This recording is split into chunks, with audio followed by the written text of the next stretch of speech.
Hey, good morning, Crosswinds. Welcome to Scott and... No. This is not. Now that's a real thing. It is a real thing. And we'll talk about that in just a minute. Okay? Yes. Anyway, welcome to Church Online. We are so excited that you have chosen to join us this morning. We do want to encourage you, while you're watching this, whether you're watching it on Facebook or YouTube, just click that share button. Just make sure that your friends and family are worshiping with you, that they are hearing the gospel, and that they are taking a part in the thing that maybe you enjoy and getting to do church online. Yeah, and while you're doing that, after you finish watching our gathering this morning, we encourage you, especially if you have kids, to go over to our CW Kids at Crosswinds Facebook page. There's a lot of content that Amy's been putting together to put out there so that your kiddos have some stuff to participate in worship as well. So again, if you have kids, you're part of CW Kids, we highly encourage you to check out the CW Kids at Crosswinds Facebook page. You'll just have to have the admins let you into that page, and then there's so much content on there for you. Some videos for the kids, some instructional videos, music videos, and just also some resources for you as parents. So we encourage you to check that out. Scott and I did make a mention about that whole Scott and Ronnie in the morning thing. That is actually a go. We actually taped or filmed the first episode of that this past week, and we are really looking forward to doing that, bringing you some midweek content. So be sure to check us out on Wednesdays, probably late morning, for some content. We'll be doing things where we talk about theology. We'll be highlighting our volunteers, have some guest appearances, maybe even do some fun things like play with the Rubik's Cubes and stuff like that. So be sure to be checking us out on our Facebook page for Scott and Ronnie in the morning. Yeah, okay. And so I messed up. Okay. I was totally listening to what you were saying and not focusing on it. The plan was for me to have this done by the time she was done with her announcements. But oh well, the best laid plans. My morning is now shot. So anyway, today we filmed these things earlier in the week. Today is Thursday for us. And well, I mean, technically it's Thursday for them too. But they just But don't if they're know watching it, it's Sunday. This is totally It's like like a time warp Inception. thing. Yeah, like weirdo. Filming is just weird. Anyway, so later today, which is Thursday, you would have already seen it by now when you're watching this, which is Sunday. I think you just confused half of our watching audience. Yeah, that's okay. We put out our State of the Church annual report earlier today. It just celebrates the things that have happened this past fiscal year for our church. If you don't know, our church runs May to June. Well, No, June to May. June to May. Yeah, whatever. I'm definitely not the bookkeeper, so. So we just wanted to put that out there. We always like to do that at the end of the year so that you can see what has happened this year, all of the things that God has just incredibly blessed us with. It's a great report. Really the important things are the salvations, the baptisms, the people that are hearing the gospel, the people that are volunteering. Absolutely.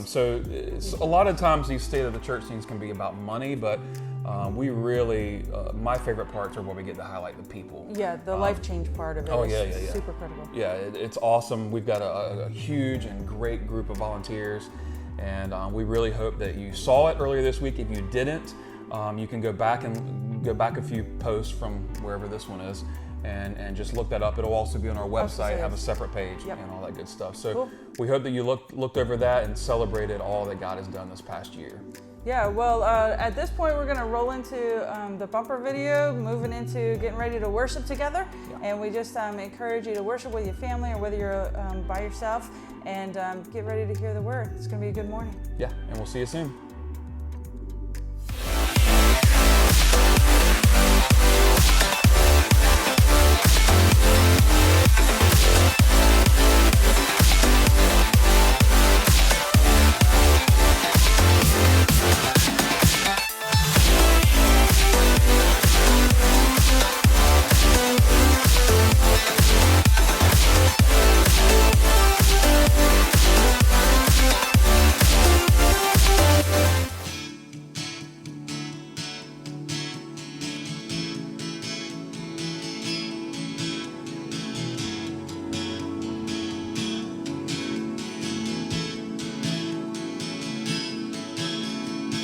I feel the nations of the earth are shaking.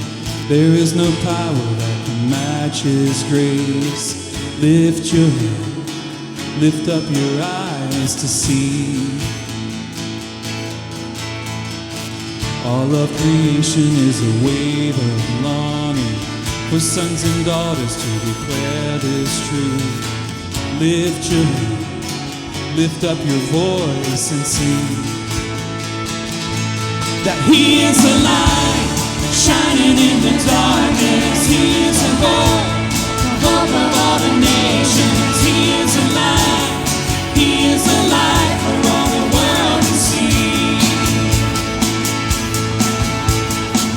I feel the faith across the earth is rising. We prophesy about His kingdom come, just like heaven all across the earth. 'Cause He is a light shining in the darkness. He is a hope of all the nations. He is a light, He is a light for all the world to see.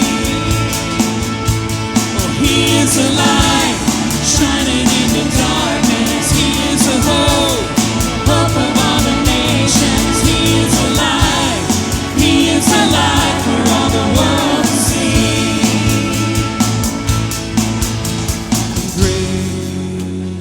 Great is the Lord, praise His name, praise His name.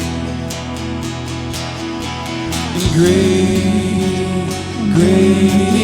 is the Lord, praise His name, praise His name.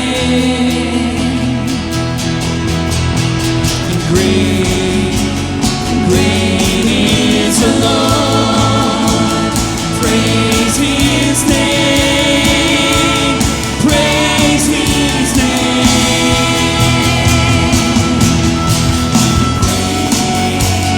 Great is the Lord, praise His name, praise His name. He is a light shining in the darkness. He is a hope of all the nations. He is a light, He is a light for all the world to see. Yeah, He is a light shining in the darkness. He is a hope of all the nations. He is a light, He is a light for all the world to see. Just your voice. He is a light shining in the darkness. He is a hope of all the nations. He is a light, He is a light for all the world to see.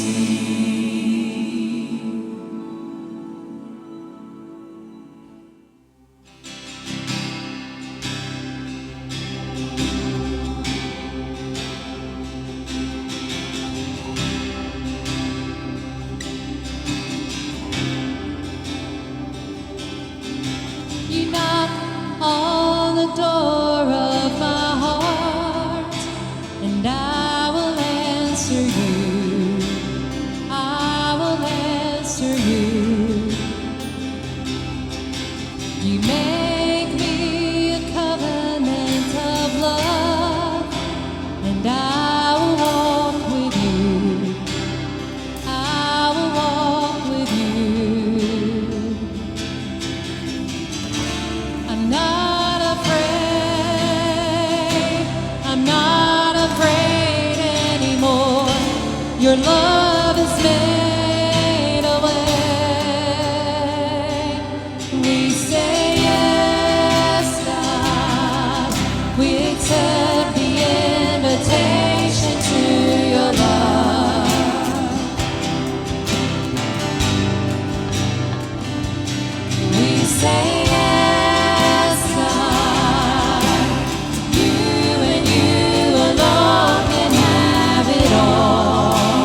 made up my mind, I've got no more excuses, so we open the door and we let you in.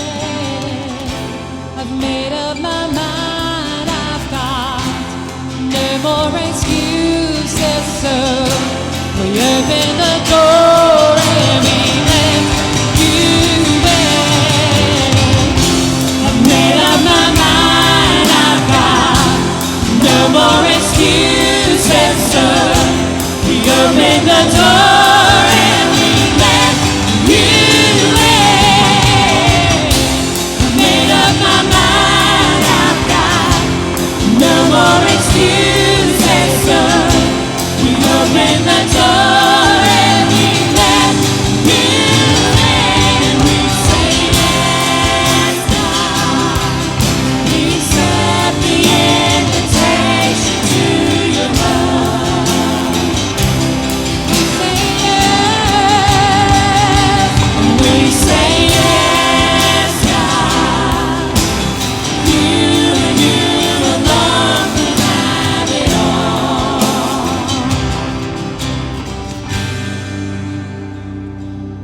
I say yes, God.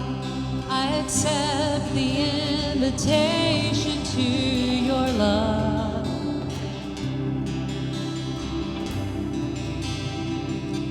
And I say yes, God. You and you alone can have it all.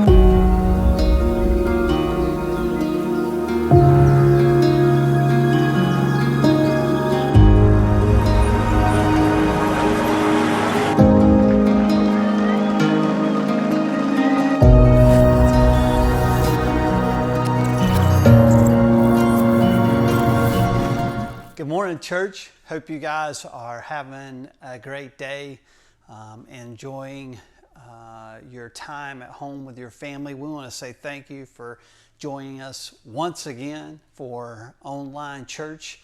We know that this has just been challenging times, and as much as you may or may not like online church, we actually enjoy being together and are looking forward to getting back together in just a few short weeks.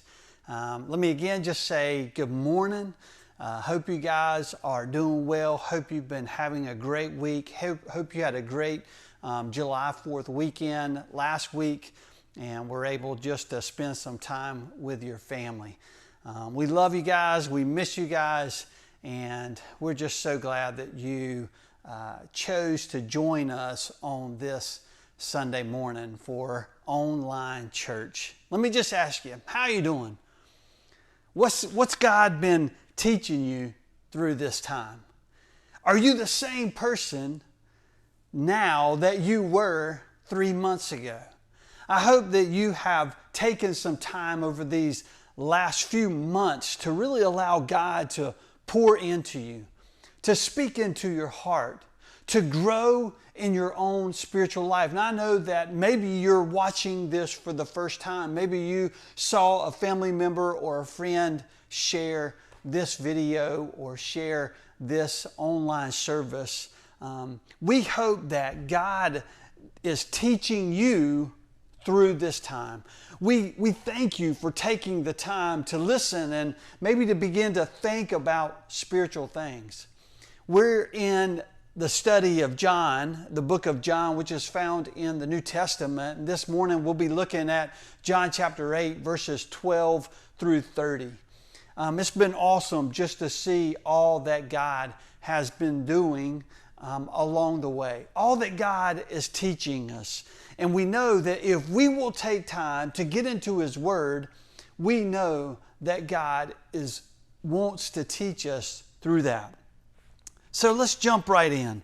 John chapter 8, verses 12 through 30 this morning. But before we do that, just a moment, let me remind you of the mission, okay? The mission here at Crosswinds is to honor Jesus, to do what Jesus said in Matthew chapter 28, which he said to go and make disciples, which means to help people walk with him, help people have a relationship with him, but not only to keep it to themselves, but then to help others be able to know what it means to have a relationship with Jesus. And that is essentially taking the Word of God and beginning to live it out. And we hope that you will be challenged to do that even this morning as we jump into John chapter 8, that you'll take some time to really reflect on not just what I'm saying, but what God is saying through this passage and how it applies to your life and how it makes you more like the person that God created you to be. Before we jump into the Word, let's pray. Jesus, we thank you. I thank you for each and every person that's watching this online service, that's taking the time, setting aside the time to watch this online service. God, I pray that you would just bless them in this time. I pray that you would be honored in this time. I pray that the words that come from my mouth would be the very words that you have put in my mouth and in my heart and in my soul to give to the people who are listening this morning. Jesus, we love you. Jesus, we know that things seem to be out of control, that things seem to be in chaos, but we know that you are not out of control. We know that your plans will still be fulfilled. And we know that we still have a part of the mission of taking the message of Jesus and the hope that is in Jesus to the world. And so, God, I pray that you would remind us of that this morning. Thank you for your Son, Jesus. Thank you that he died on the cross for us. Thank you that he offers salvation and hope to us. And that this morning we can walk away knowing that we have life because of him. Jesus, just speak into this moment. In your name I pray. Amen. Jump in with me to John chapter 8, beginning with verse 12. Jesus is actually hanging out with some of the religious people of the day.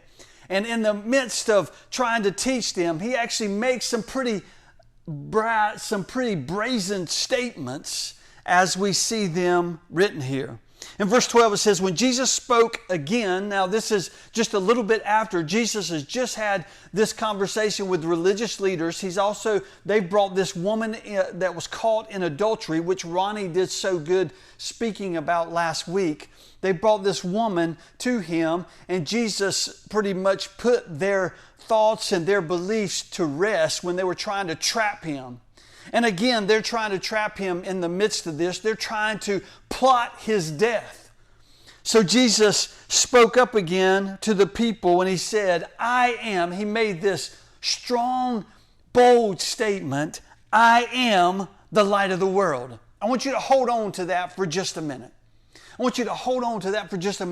Jesus spoke up, and I imagine he was as bold as he could possibly be, but he was probably speaking softly. He was speaking out of humility.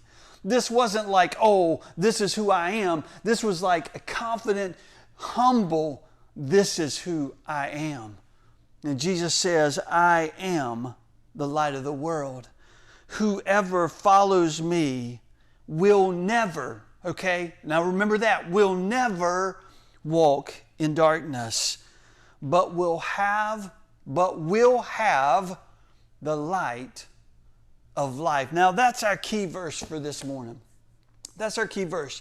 And as we continue to just walk through John chapter 8 this morning, I want you to understand that that's key to the rest of this passage. Now Jesus begins to step into this conversation with the Pharisees, with these religious people. The Pharisees challenged him, verse 13. Here you are, appearing as your own witness.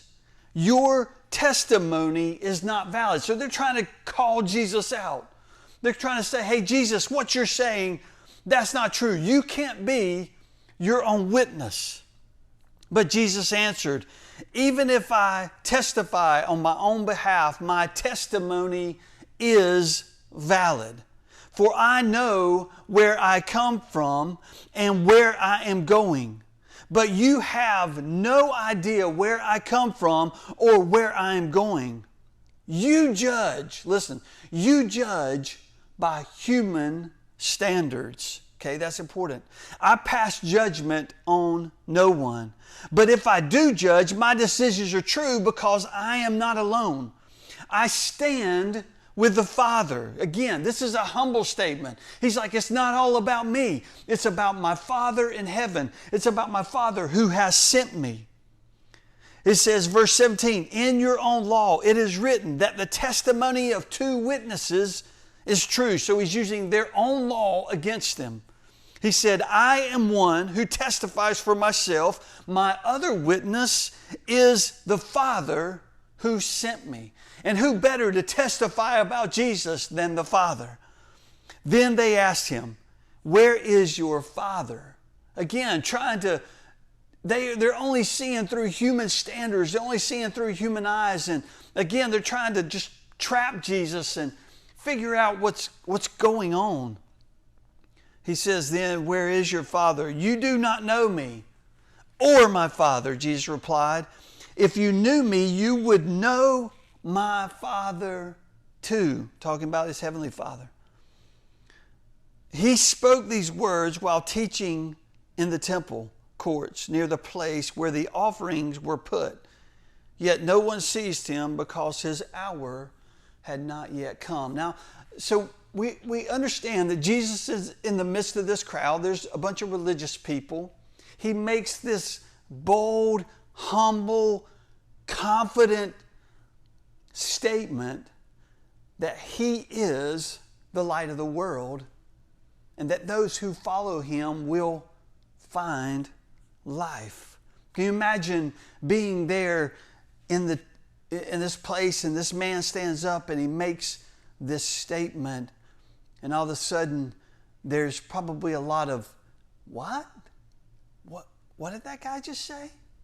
Can you imagine being in that moment? Now I want us to try and understand what Jesus was not only teaching the Pharisees in this moment or trying to say to the Pharisees, but I imagine there were onlookers in that moment who were watching and hearing, and we know that they were because later on down in the verse, in verse 30, we see that even as Jesus spoke, people believed in him. They believed in what he was saying. And so we have this moment. Now there are a couple things that just in this verse 12 that I believe that Jesus would want to speak to us today, that Jesus is speaking to us through his word, that he was trying to get across to the people who were listening to him in that moment. He was trying to get across to the Pharisees, the religious people who were listening to him in that moment. You see, the first thing that this passage, this verse teaches us is that Jesus is light, right? His first statement was, I am the light of the world. Jesus is establishing his identity.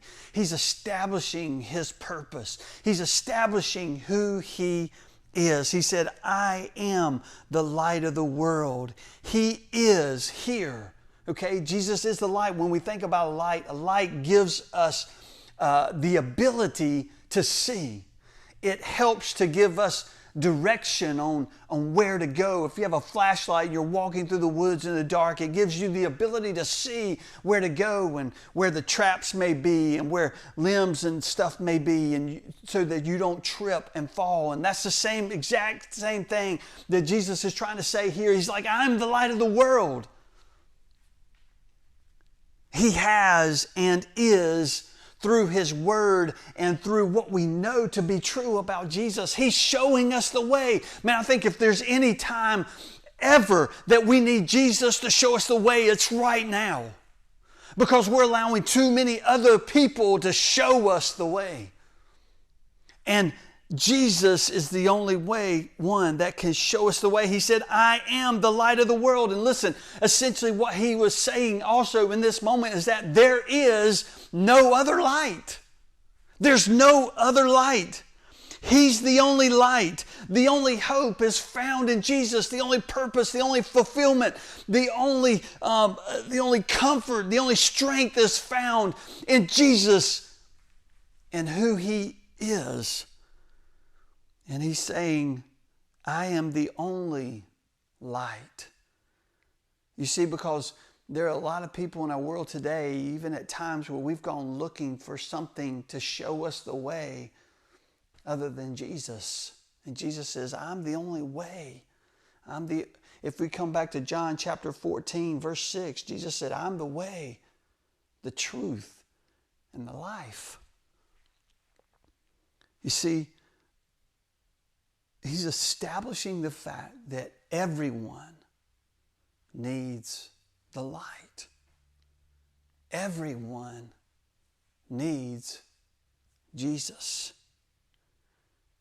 You see, the world was made to be filled with Jesus. What do you mean? What do you mean? Well, you see, that was the very purpose at which God sent Jesus, to show us the way. Because without Jesus, we would not find the way.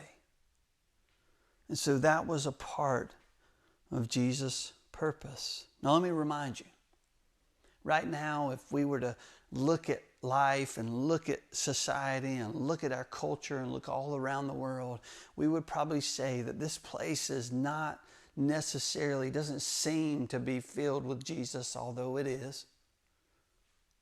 There is a day coming, listen, there is a day coming when the world will be filled, totally filled, with the light of the world.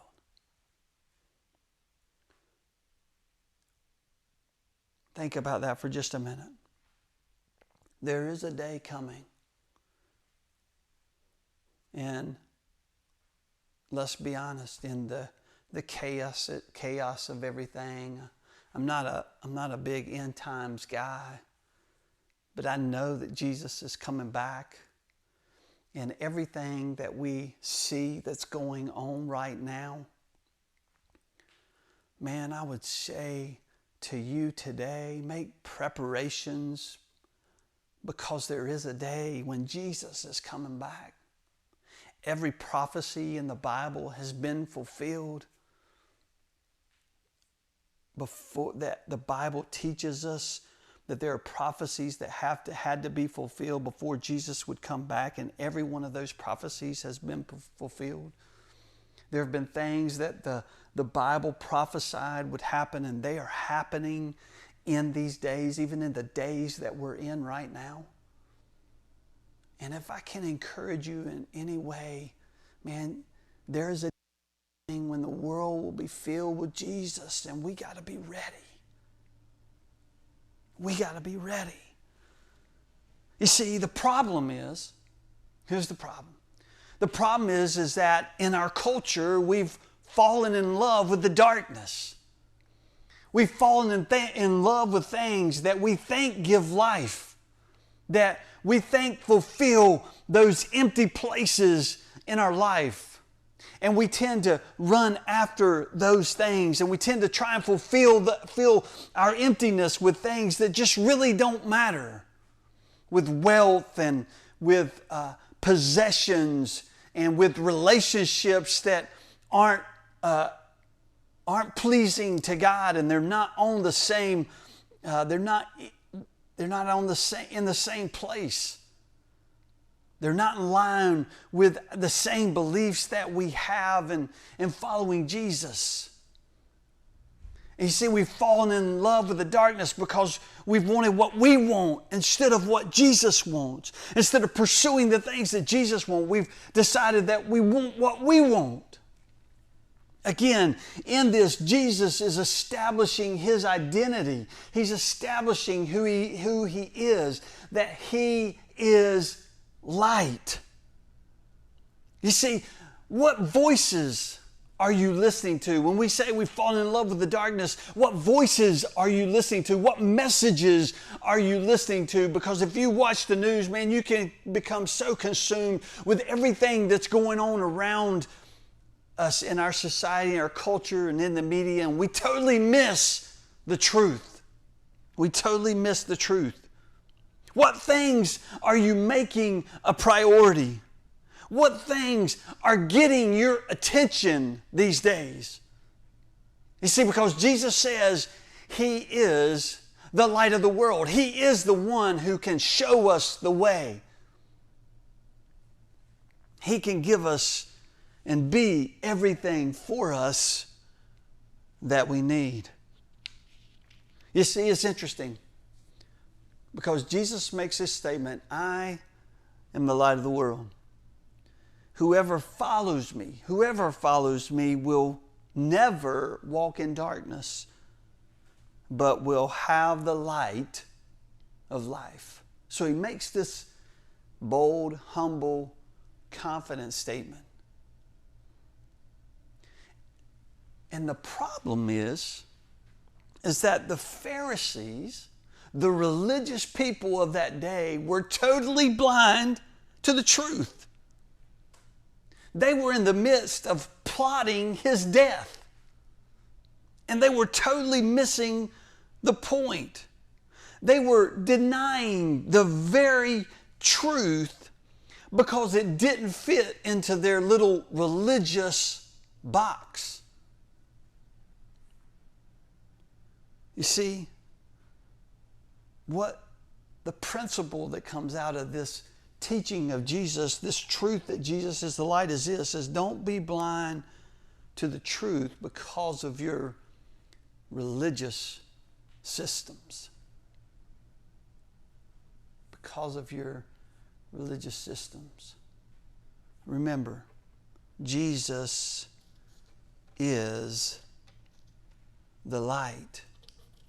And those who follow Him will never walk in darkness. Now, the second part of this is not only is Jesus the light, but Jesus says that if we follow Him, we will have the light of life. So not only Jesus is the light, but Jesus is life.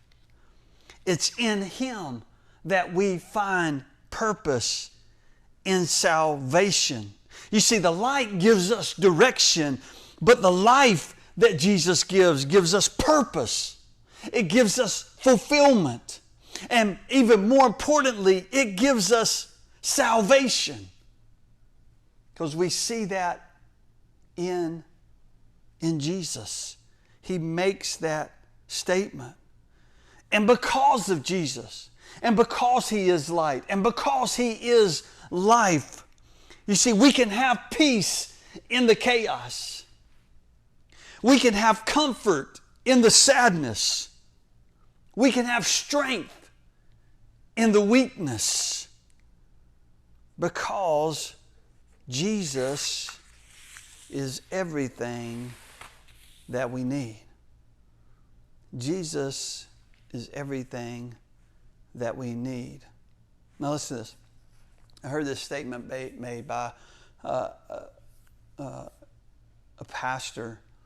As I was doing this study, I was listening to a message he was doing on this specific passage, and he made this statement. Until you have life, you cannot have the light. Until you have life, you cannot have the light. Because dead people can't see anything. We know that the Scripture teaches us that we are dead in our sin, in our rebellion. When we try to do things our own way, without Jesus, when we don't have a relationship with Jesus, we are spiritually dead. But when we come into relationship with Him, when we decide that we want to follow Jesus, when we decide that we want Him to be Lord of our life, that we want Him to be the light, that we want the life that He offers, when we want the salvation and the forgiveness that He offers to us, that's when we find life, and we no longer become dead people, but we become alive, because that's what gives us purpose. It gives us strength. It gives us the ability to walk through circumstances much like we're walking through right now and see the truth that is found in Jesus. Now, I want to be honest with you. I even talked to the staff a little bit about this last week, the staff meeting, is that the last few months have just been ridiculously crazy for me, for my family. I believe that God's been using these circumstances to try and get my attention, to call me, even me, to a place of full surrender to Him. It started by a few months ago, having to have a pacemaker put in on April the 29th, I believe. And just trying to navigate through those things. And then just a few short weeks after that, our youngest son, Eli, started having some issues. And we've had to take him to the doctor. And in just a few short weeks, in a couple weeks, on July the 25th, Eli's going to have an MRI just to see if there may be some things going on in his brain. And all of those things, it just seemed like it was one thing after another that God just seemed to be piling on top of the Vernon family.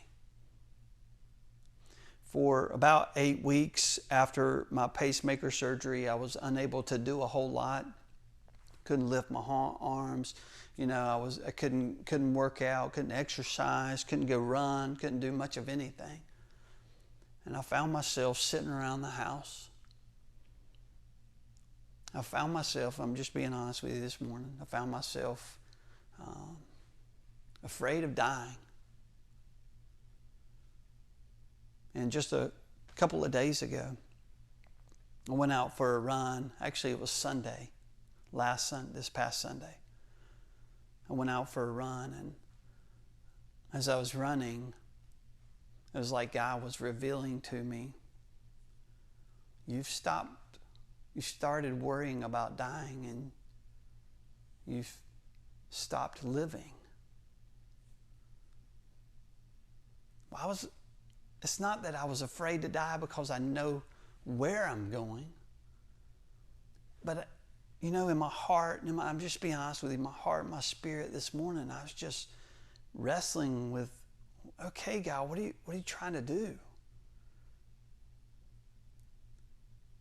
And God, I need strength to walk through this. And He said to me, I've already given you strength. You asked for it back at the beginning of the year. I asked God, my word for the year was strength, man.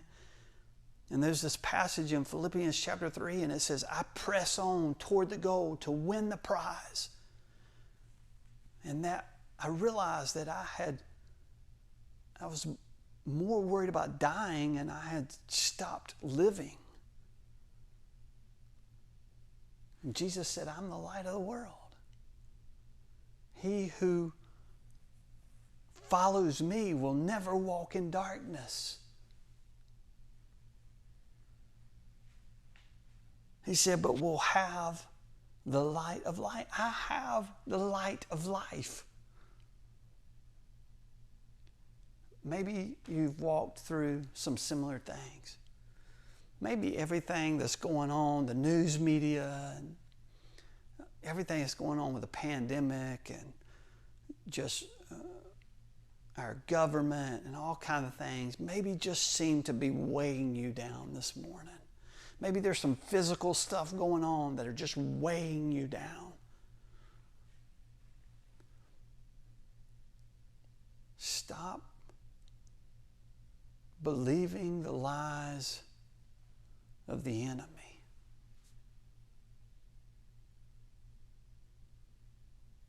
And strive to walk in the truth that's found in Jesus. Jesus said, man, he told me, he's like, I've already given you strength. I'm already offering peace to you. I'm already offering comfort. I'm already offering these things. Man, these things are just external things. And I was brought to that passage in 2 Timothy. I was reminded of that passage that talks about that God did not give us a spirit of fear, but of power, of love, and self-discipline. I also had to come back to the truth again that is found in John 14:6, where Jesus said, I am the way, the truth, and the life. And he goes on to say that no one comes to the Father except through me. Jesus establishing his identity. Now here's what I want you to understand.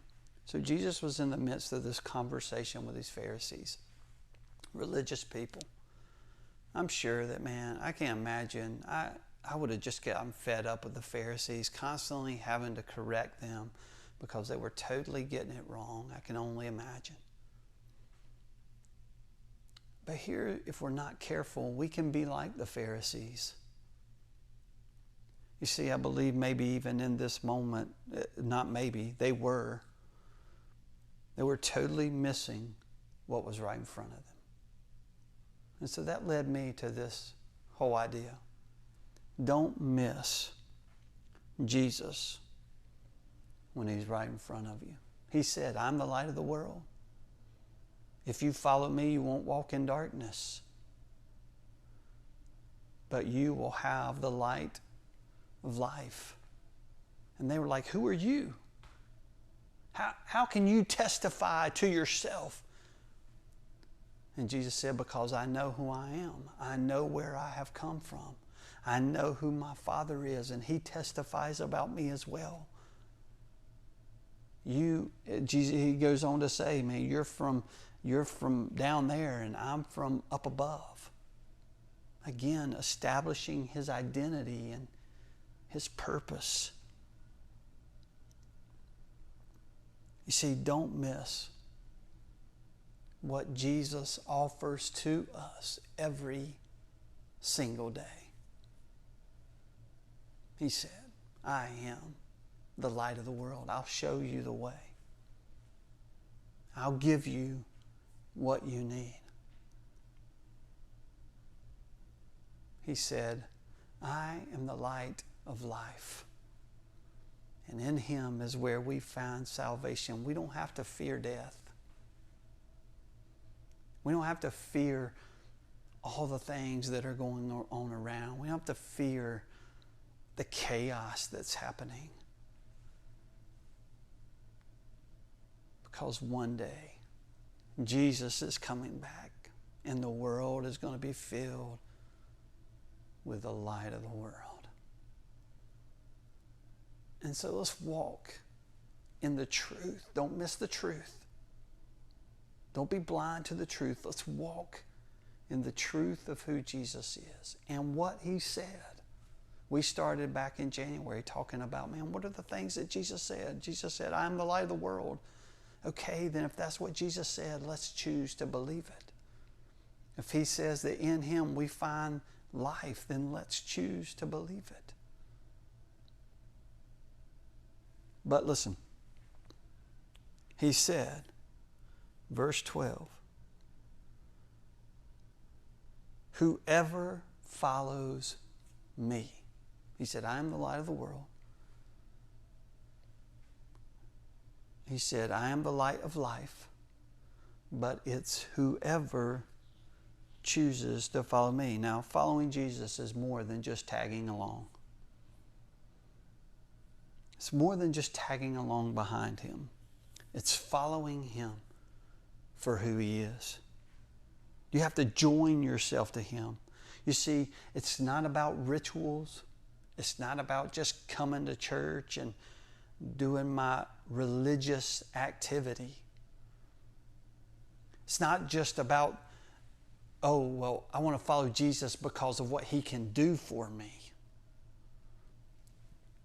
But it's about following Jesus because of who he is and because he desires a relationship with us.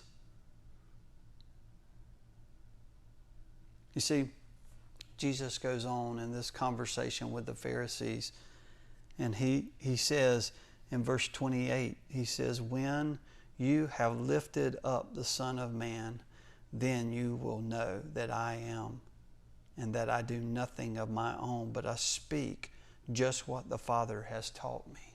Jesus knew that the very people that he was speaking to in that moment were going to crucify him, that they were plotting his death.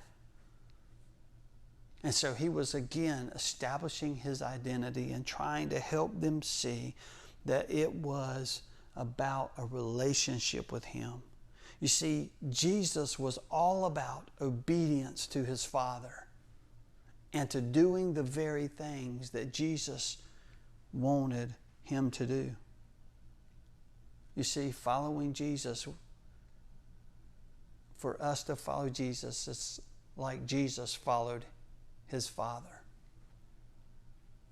It's about joining ourselves to him. It's about a relationship. It's about obedience. It's about knowing the truth and striving to walk in the truth of who he is. You see, coming back to the truth of all this is found in John chapter 14, verse 6, that I mentioned a little bit earlier. Jesus says, there's only one way to heaven. There's only one way to life. There's only one way to joy, true joy. Jesus said, I am the way, the truth, and the life. No one comes to the Father except through me. And it's as simple as saying yes to Jesus. Saying today, I want to follow Jesus. I believe that he is the light of the world. I believe that he is the light of life. I believe that he is what gives me life. He gives me salvation. And it's acknowledging the fact that without him, we are broken people. We are messed up people. We are without, if we don't have Jesus, death is our future. Eternal death is our future. But with Jesus, eternal life is our future. Where are you at? Are you trusting Jesus? Do you believe in who he is? Do you believe that he is the light of the world, that he can show you and us the way? Do you believe that he is the light of life that can fill the voids in our life and the emptiness? Do you believe that he's the only way to eternal life? Will you say yes to Jesus? If you've never said yes to him, will you today, right where you are, in your home, in your car, on a walk, will you say yes to Jesus and believe him for who he is? Don't become blind to the truth. Don't miss it when Jesus is right in front of you trying to get your attention. Let's pray. Jesus, thank you for who you are. I thank you that your word tells us who you are. It establishes your identity. It is the witness. It is the foundation. It is the very thing that we can put our hope and our faith and our trust in. And Jesus, I pray that you'd help us to walk in your light and walk in your life, to follow you strive to be in relationship with you and to be obedient to the things that you ask us to do. And God, I pray that if there's anybody watching this morning who has never given their life to you, never said yes to Jesus, I pray that today they would make that decision and that this would be a day that would change their eternity forever. Jesus, would you just have your way? We love you. In your name I pray. Amen. Hey, thanks for joining us. There on our website, there is a link to knowing Jesus and what it looks like to have a relationship. We'd love for you to go check it out at www.crosswindslive.com. Or if you have made a decision to follow Jesus, or if you're struggling with something in following Jesus, we'd love for you to just email the church or send us a comment on our Facebook page, or through some form of communication, call the church office. We'd love to have a conversation with you. Just because of everything that's going on, don't stop following Jesus. Don't stop running after what's important. He will show you the way. Love you guys. Have a great day.